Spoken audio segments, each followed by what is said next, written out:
继续来看高雄的高山山路，第日进前凯美丰泰甲三得利丰泰时，拢因为落大雨来淹水。最近阁去互民众反映讲，这附近路边的排水沟真久拢无清啊。是到这雨若过来，恐惊水阁下袂离。环保局是表示会阁骨来清。 路边一站绿色植物斟酌看山，毋是草啊，是树冠。民众向市议员反映，高雄高山山路甲吴凤路交叉路口附近的排水沟，因为长期无清，生出真侪细丛树啊。相关的一丛大约2.1公尺，表示已经生有一段时间，即会影响排水功能。低海拔的树啊，伊有生一种籽啊，鸟啊足爱食，鸟啊就四界放。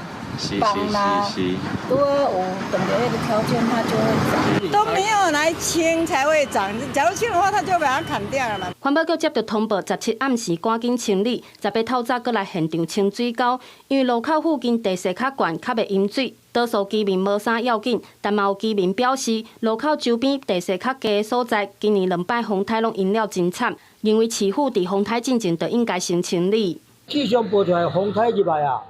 首先就是爱做准备啊啦，重要就是像是过山啦，因为过山这样有够严重的呢。环保局原则上每年各区完成巡检清疏1次，针对易淹水地区增加清疏频率。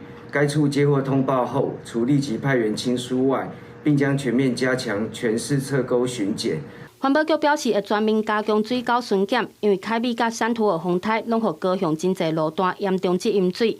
民代嘛呼吁市府扩大检查全市的排水系统，伫平常时维护的时阵，就先预防，以免天灾来的时阵变做市民的安全疑虑。记者陈焕武、柯正俊高雄报道。